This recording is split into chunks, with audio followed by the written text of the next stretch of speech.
바트 에르덴바트, 54세, 몽골 농업부에서 23년을 일한 베테랑 공무원입니다.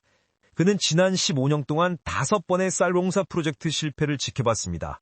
매번 똑같았습니다. 외국 전문가들이 옵니다. 가능성이 있습니다. 라고 말합니다.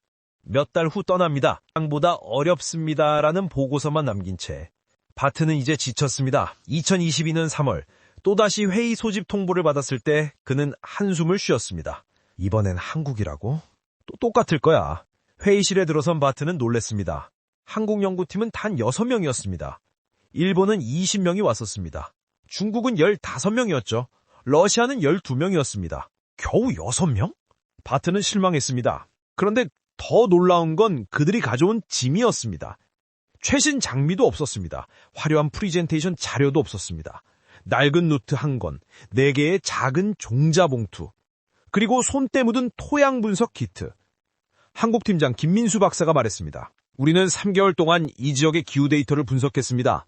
40년간의 실패 보고서도 모두 읽었습니다. 그리고 확신했습니다. 가능합니다. 바트는 속으로 비웃었습니다. 또 가능하다는 소리군. 김 박사가 계속 말했습니다. 실패한 이유는 간단합니다. 모두 자기 나라 환경에 맞는 품종을 가져왔기 때문입니다. 시베리아는 춥지만 습합니다. 내몽골은 건조하지만 일교차가 작습니다. 홋카이도는 일교차가 있지만 토양이 다릅니다. 여기는 다릅니다. 극심한 건조, 큰 일교차, 알칼리 토양, 이 3가지를 동시에 견뎌야 합니다. 바트가 물었습니다. 그래서 한국은 그런 품종이 있다는 겁니까? 김 박사가 고개를 끄덕였습니다. 있습니다. 진부벼입니다. 1년 우리가 개발한 품종입니다. 강원도 산간 고랭지용으로 만들었죠. 강원도 대관령, 해발 800m, 여름에도 일교차가 15도 이상입니다. 토양은 척박합니다. 그곳에서 33년간 검증된 품종. 물론 여기와 완전히 같지는 않습니다. 하지만 가장 가까운 환경입니다. 바트는 여전히 회의적이었습니다. 강원도와 고비 사막이 비슷하다고요? 김 박사가 웃었습니다. 다르죠. 하지만 중요한 건 이 품 극한 환경에서 살아남도록 유전적으로 설계됐다는 겁니다. 추위, 건조, 척박함, 이 3가지와 싸워온 13년의 기록이 이 작은 씨앗안에 들어있습니다. 2022년 4월 15일, 바트는 현장에 나갔습니다. 허브드주 외곽, 아무것도 없는 사막 한가운데 한국 연구팀은 이미 와 있었습니다. 그들은 3,500제곱미터의 땅을 정리하고 있었습니다. 맨손으로. 삽으로 직접 땅을 파고 돌을 골라내고 있었습니다. 바트가 물었습니다. 왜 인부를 안 씁니까? 김 박사가 땀을 닦으며 대답했습니다. 이 땅을 제가 직접 만져봐야 무엇이 필요한지 알 수 있습니다. 데이터만으로는 부족합니다. 흙의 온도, 습기, 질감, 이것들은 손으로 느껴야 합니다. 바트는 그제야 깨달았습니다. 이 사람들은 다르다. 다음 2주 동안 한국팀은 관계 시스템을 설계했습니다. 기존 프로젝트들은 대규모 저수지와 펌프를 설치하려 했습니다. 비용이 수십억 원 들었고 결국 예산 문제로 중단됐습니다. 한국팀은 달랬습니다. 점적 관수, 물을 최소한으로 사용하면서도 뿌리에 직접 전달하는 방식. 이 시스템은 물 사용량을 기존의 30필요로 합니다. 몽골 정부는 승인했습니다. 2022년 5월 1일, 드디어 종자가 심어졌습니다. 진부벼. 그리고 비교를 위한 3가지 다른 품종. 바트는 매주 현장을 찾았습니다. 기대하지 않았지만 그냥 궁금했습니다. 5월 말 싹이 텄습니다. 4가지 모두. 바트는 좀 놀랐습니다. 6월 중순 다른 3가지 품종이 시들기 시작했습니다. 건조함을 이기지 못했습니다. 하지만 진부벼는 달랐습니다. 여전히 푸르랬습니다. 7월 일교차가 극심한 시기. 진부벼의 성장이 눈에 띄게 빨라졌습니다. 김 박사가 설명했습니다. 이 품종은 일교차를 스트레스가 아니라 성장 신호로 받아들이도록 개량됐습니다. 밤의 추위가 오히려 낮 동안의 광합성 효율을 높이는 방어쇠가 되죠. 바트는 매일 현장에 나가기 시작했습니다. 8월, 벼 이삭이 고개를 들기 시작했습니다. 바트는 집에서 아내에게 말했습니다. 여보, 이번엔 다를지도 몰라. 9월 초, 바트는 새벽 5시에 현장에 도착했습니다. 해 뜨기 전부터 기다렸습니다. 해가 지평선 너머로 떠올랐습니다.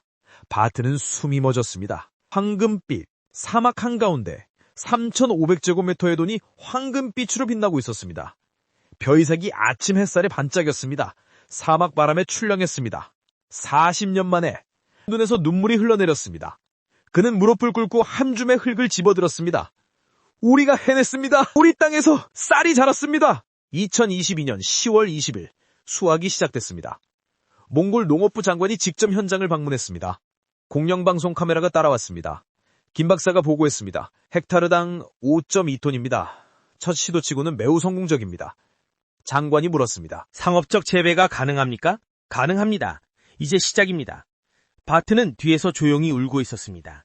한 몽골 농민이 그에게 다가왔습니다. 올해 67세, 평생 이 땅에서 감자만 키워온 사람. 바트 씨, 저는 손자에게 늘 말했습니다. 우리 땅에서는 쌀이 안 자란다고. 그게 우리의 운명이라고. 그런데 오늘 제가 틀렸습니다. 한국은 우리가 포기한 걸 포기하지 않았습니다. 2024년 9월, 2년이 흘렀습니다. 이제 허브드주 곳곳에 논이 생겨나기 시작했습니다. 50명의 몽골 농민이 한국 연구팀에게 교육을 받았습니다. 그들은 이제 스스로 진부별을 재배합니다. 올해 예상 생산량은 3,000톤, 내년은 1,000톤.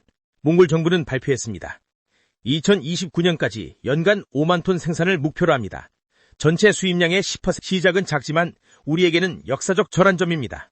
바트는 이제 쌀 프로젝트 총괄 책임자가 되었습니다. 그는 매일 아침 사막 위의 논을 바라봅니다. 그리고 생각합니다. 40년, 우리는 40년 동안 잘못된 질문을 했습니다. 사막에서 쌀이 자랄 수 있는가가 아니라 누가 우리와 함께할 것인가를 물었어야 했습니다. 한국은 우리에게 기술만 준 게 아닙니다. 희망을 심어줬습니다. 사실 몽골만이 아니었습니다. 지난 10년간 한국농촌진흥청은 아프리카, 동남아시아, 중앙아시아 27개국에 농업기술을 전수했습니다. 케냐의 건조지대에서 고구마 재배 성공, 베트남 염해 지역에서 내염성 벼 개발, 우즈베키스탄 사막에서 토마토 재배 성공, 일본과 중국도 해외 농업 지원을 합니다. 하지만 그들은 수출에 집중했습니다. 기술은 팔고 종자는 특허로 묶었습니다. 지속적인 로열티를 요구했습니다. 한국은 완전히 달랐습니다. 현지 환경에 맞는 품종을 개발하고 기술을 무상으로 전수합니다. 종자 특허권도 요구하지 않습니다. 목표는 단 하나, 그 나라의 식량 자립입니다. 몽골 농업부 장관은 2024년 유엔 식량농업기구 총회에서 이렇게 연설했습니다. 대한민국은 우리를 고객이 아닌 파트너로 대했습니다. 그들은 이익이 아닌 우정을 먼저 생각했습니다. 이것이 진정한 선진국의 모습입니다. 그의 연설은 3분간의 기립박수를 받았습니다. 그리고 이제 몽골은 더 큰 꿈을 꾸고 있습니다. 향후 5년 내 50만 톤의 쌀을 자급자족, 10년 내 수출 가능한 쌀 생산국이 되겠다고. 그 거대한 꿈의 시작은 한국이 만들어준 사막 위의 작은 3,500제곱미터 논이었습니다. 작은 씨앗 하나가 한 나라의 미래를 바꾸고 있습니다. 한국의 힘은 기술이 아니었습니다. 한국의 진짜 힘은 당신도 할 수 있다고 믿어주는 그 마음이었습니다. 40년 동안 전 세계가 불가능하다고 말한 땅에서 2년 만에 쌀을 수확하게 만든 건 첨단 기계가 아니었습니다. 그것은 맨손으로 흙을 만지며 이 땅을 이해하겠다고 말한 한국 연구자들의 진심이었습니다. 김민수 박사는 이렇게 말했습니다. 우리는 몽골의 쌀 농사를 가르친 게 아닙니다. 몽골 땅이 가진 가능성을 함께 발견한 겁니다. 바트는 이렇게 말했습니다. 한국은 우리에게 쌀만 준 게 아닙니다. 우리 땅을, 우리 자신을 다시 믿게 해줬습니다. 그것이 진짜 기적입니다. 2024년 가을, 사막에서 자란 쌀 한 톨 한 톨이 한국과 몽골의 우정을 증명합니다. 그리고 전 세계에 이렇게 말합니다. 대한민국의 진짜 공력은 GDP가 아니라 함께 꿈꾸는 마음입니다.